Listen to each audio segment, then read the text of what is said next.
Imagine this. It's the height of World War II. The skies over Europe are a deadly chessboard. On one side, you have the sleek, agile fighters of the German Luftwaffe, like the FW-190 and the Messerschmitt Bf-109. They are the seasoned predators of the air. On the other, the Allies are rolling out a new player. But when the German pilots first see it, they don't feel fear. They laugh. What was this aircraft that drew their scorn? It was the Republic P-47 Thunderbolt. And to be fair, you can kind of see why they chuckled. Next to the nimble German fighters, the P-47 looked like a flying bathtub. It was massive, weighing nearly 8 tons when fully loaded, making it the heaviest single-engine fighter of the war. Pilots nicknamed it the Jug because it looked like a giant milk jug. It was big, bulky, and seemed completely out of place in a dogfight. The Germans had a less flattering name for it, the Frankfurt Taxi, because it was only good for flying straight and level, like a taxi on a predictable route. They saw it as an easy target, a slow, clumsy beast that couldn't possibly challenge their aerial supremacy. But looks can be deceiving. And in the brutal calculus of air combat, what seems like a weakness can hide a devastating strength. This useless P-47, this flying jug, was about to teach the Luftwaffe a lesson they would never forget. Because inside this beast was a heart of fire, and at its controls were pilots who would turn this underdog into a legend. So, what made the P-47 so special, despite its chunky appearance?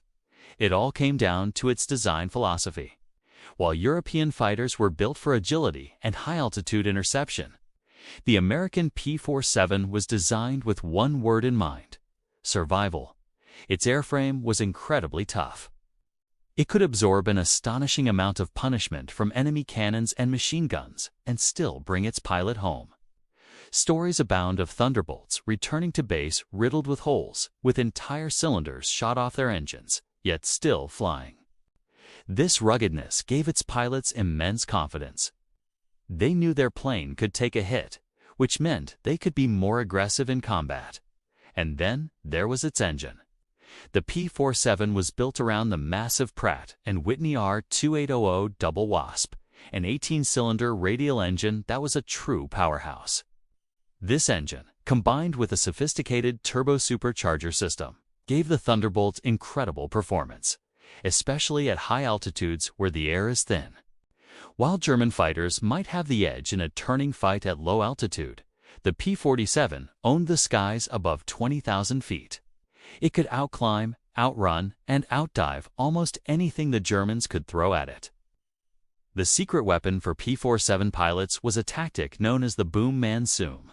Instead of getting into a swirling, burning dogfight where its weight was a disadvantage, a Thunderbolt pilot would use its superior high-altitude performance and dive speed to their advantage. They'd climb high above the enemy formation, pick a target, and then dive. In a dive, the P-47 was untouchable.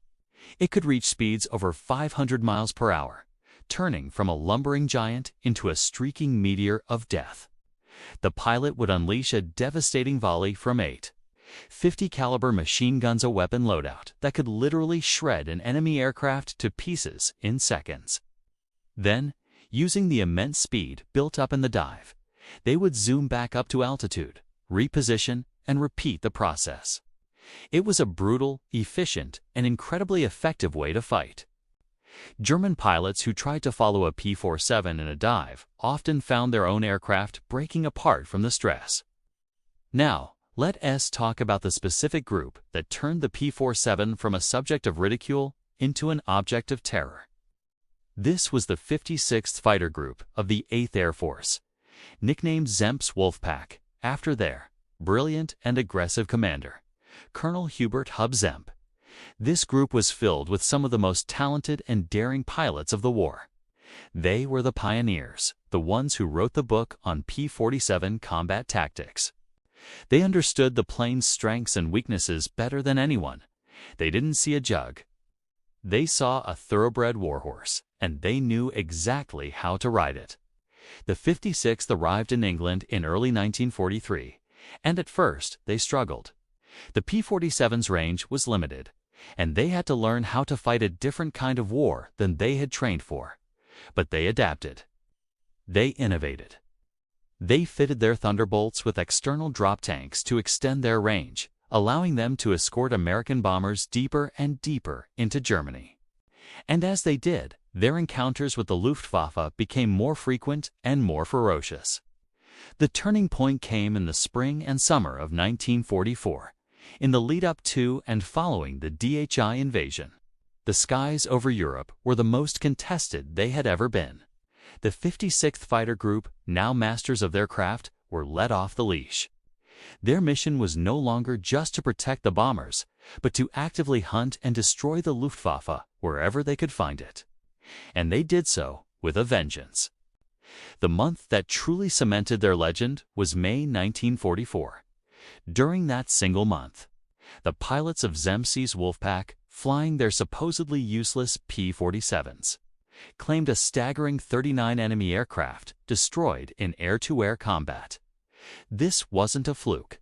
It was the result of superior tactics, incredible skill, and a deep understanding of their aircraft's unique capabilities.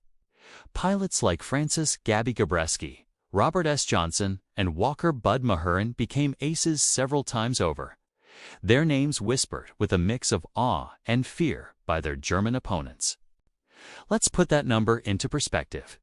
39 fighters in 1 month. That's more than an entire German fighter group. The Luftwaffe, already strained by years of war on multiple fronts, simply could not sustain these kinds of losses. The pilots they were losing were often experienced veterans, men who were impossible to replace. The Frankfurt taxi was no longer a joke. It had become a grim reaper, systematically dismantling Germany's air defenses. The 56th success wasn't just in the air. The P-47's ruggedness and heavy firepower made it a natural for ground attack missions.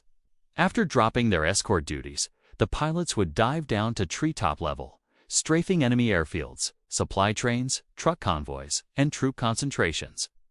They called it going down on the deck.